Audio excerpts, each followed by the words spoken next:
think Northerners justified it for themselves?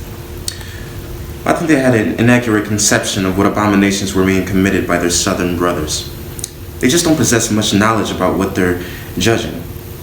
I've often been utterly astonished since I came to the North to find persons who could speak of this singing among slaves as evidence of contentment and happiness. It is impossible to conceive of a greater mistake. Slaves sing when they're most unhappy. I've often sung to drown my sorrow, but seldom then to express my happiness. Crying for joy and singing were alike uncommon to me while in the jaws of slavery. Did you feel guilty knowing you had broken the law around reading? My youthful response was quite immature, but I was fully aware of what I had done. I felt the devious pleasure of rebellion, but knew I had to hide it.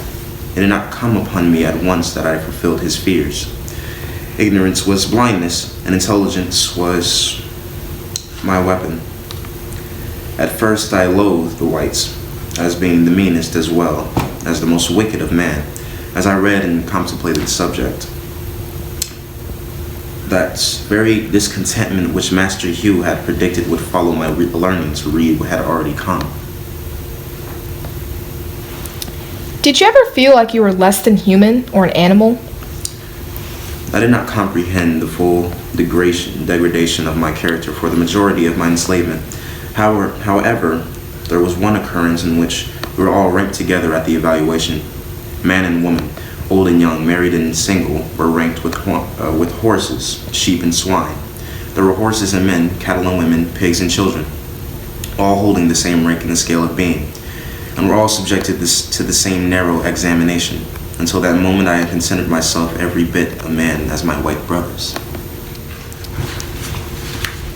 Was there any moment when you had lost hope? I believe the hope diminished little when I returned to a plantation of Colonel Lloyd. I was somewhat unmanageable when I first went there, but a few months of discipline tamed me. Mr. Covey succeeded in breaking me. I was broken in body and soul and spirit. My natural elasticity was crushed, my intellect languished. The disposition to read departed. The cheerful spark that lingered about my eyes died, and the dark night of slavery closed in upon me. And behold, a man transformed me into a brute. Wow. What impact did your confrontation with the overseer, Mr. Covey, have on your broken spirit? I believe it awoke in me the voice that died upon my arrival at the plantation. The battle with Mr. Corey was the turning point of my career as a slave.